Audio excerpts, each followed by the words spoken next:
Welcome back to Our Community. Susie Thomas visiting with Lisa Troyer from Circle of Friends Ministries and A Place to Belong authoress. And you've got a Christmas CD as well. We're going to get to that very, very shortly.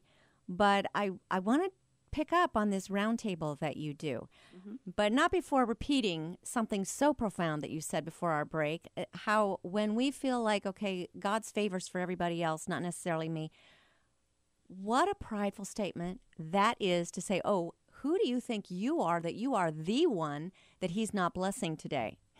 How did you get to be the sole person that he's not blessing today? And really, what a different way to look at that. I never thought of that as prideful before. You think of that as super humility. Well, when we think about, what is humility? Philippians 2, Paul talks about, the ultimate expression of humility was when Jesus gave himself on the cross. Mm-hmm. But, as we look at the Christmas season, again, Christ showing humility, willingly coming into the world as a vulnerable infant. Willingly leaving the praise of heaven to be born in a manger. Yeah. And, would any of us do that? No. So No. when we say, we've got it bad, okay. And really, I'm not trying to minimize the trials that we all walk through, we all do, and to varying degrees. But the biggest trial that I believe that we face is coming to the end of ourselves and realizing that, the free gift of salvation is available to us because of the ultimate humility of Christ. Mm-hmm. And we can't one-up him on humility. We just can't do it. Give up on that. So if we just get that out of our heads and Yeah. move on and then embrace those values of hope. It's like several years ago I was driving to Moody in Cleveland, and I just felt so compelled just to pull over because God was speaking to me about hope. And it's like, okay, Lord, what does this mean? And, I think in pictures and stuff, and I just saw that hope is humility, obedience, preparation to equip and encourage. Okay, and that's spelled hope. Say that again. Humility, obedience, preparedness to equip and encourage. And that's where hope, that's the foundation of hope, because that means that we're trusting God, we're humbling ourselves before him, and we're being obedient. As much as we can in our humanness, and yes, we will make mistakes, but being prepared, to be an encouragement, to equip others in that understanding of obedience and humility does prepare our hearts to be hopeful, because when we're in that place, Proverbs 3, 5, and 6, to trust in the Lord with all of our hearts and not lean on our own understanding, but that in all of our ways we acknowledge him, he'll direct our path. Yes. We have to be hopefully humble and obedient, prepared and equipped to be able to walk in those things. All those things that go before that result, that end result. I'll be the first to admit, it's really easy to talk about that when I'm talking to a friend and being interviewed and on my best behavior and everything, because I know that there's going to be probably more than one person listening to my words. Couple.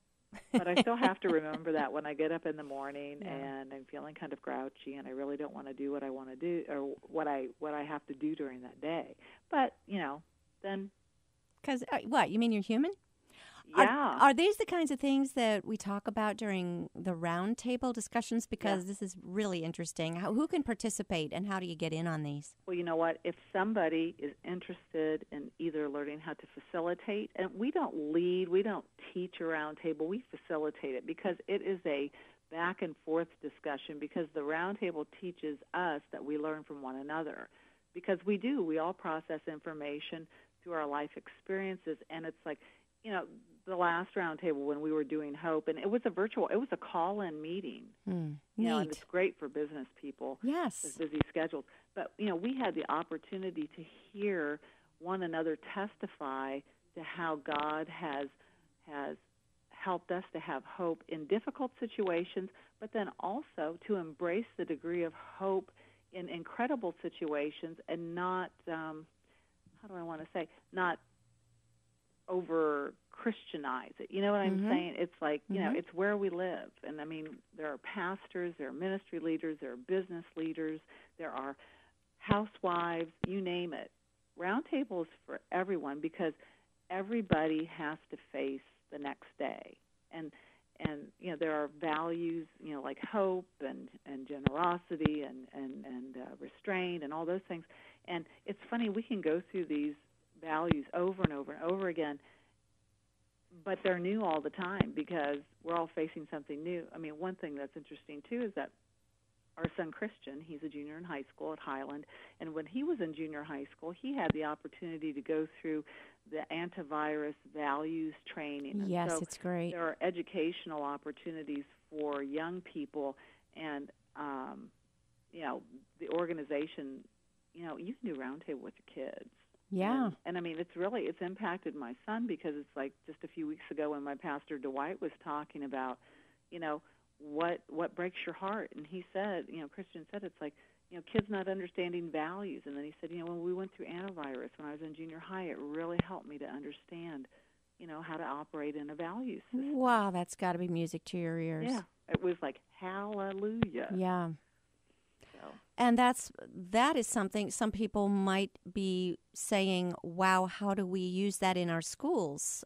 Tell people, how do you get antivirus? How do you get that into the schools? If you go to globalpriority.org, you can learn about how to become a facilitator in your business, in your church, or you can connect with the organization and they will help you to introduce the antivirus values program into the school system. And there are, I believe now, over 35 schools in Ohio that are using the values in the junior high school program.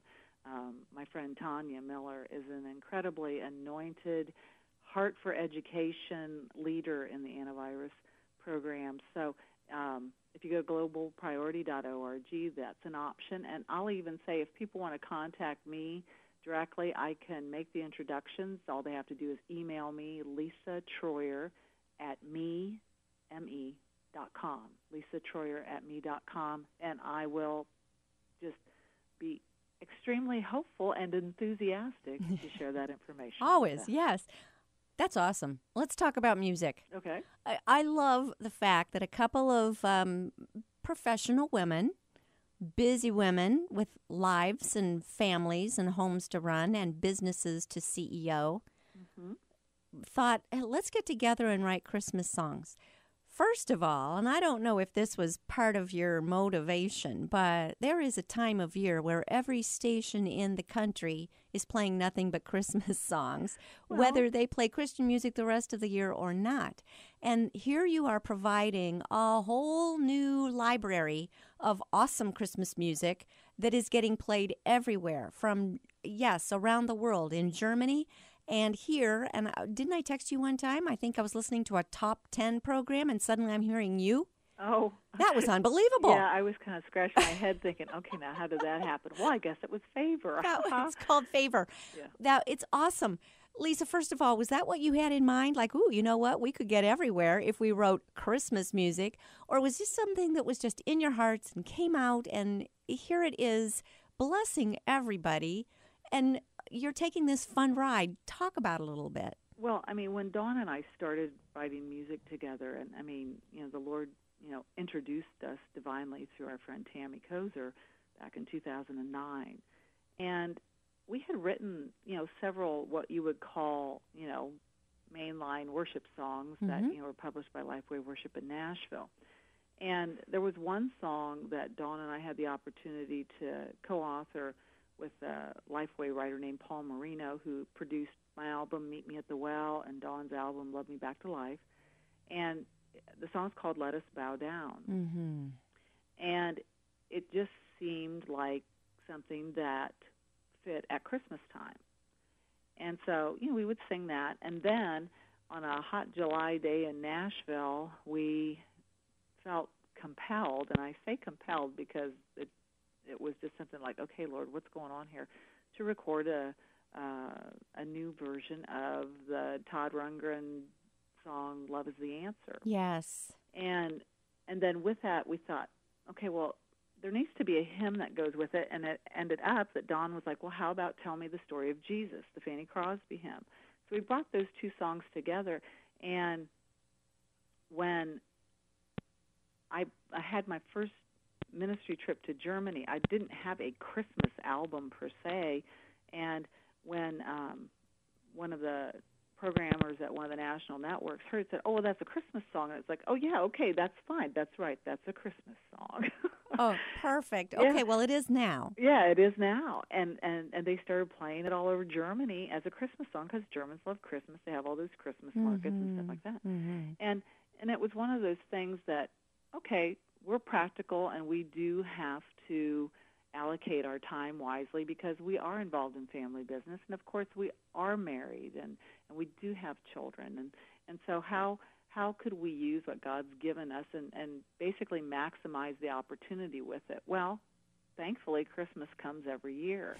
And so as we began to take some of the songs that we had written just kind of as, standard worship songs and kind of transition some of the lyrics to be more holiday focused, it just opened up a whole lot of thought in our mind, and it ends up now that we have about 35 Christmas songs in our catalog, which has now been signed to a company called Imago Music. Awesome. And it's kind of wild because they actually administrate Irving Berlin's Christmas catalog, but then they also have other artists signed to them like Bruno Mars and Phil Collins. So you're in very good company there. Yeah, I mean, it's kind of wild, we're these atypical Midwestern business housewives from Sugar Berlin, Creek, Ohio. Berlin, Ohio. I love it. Well, okay, I knew our time was going to go way too fast.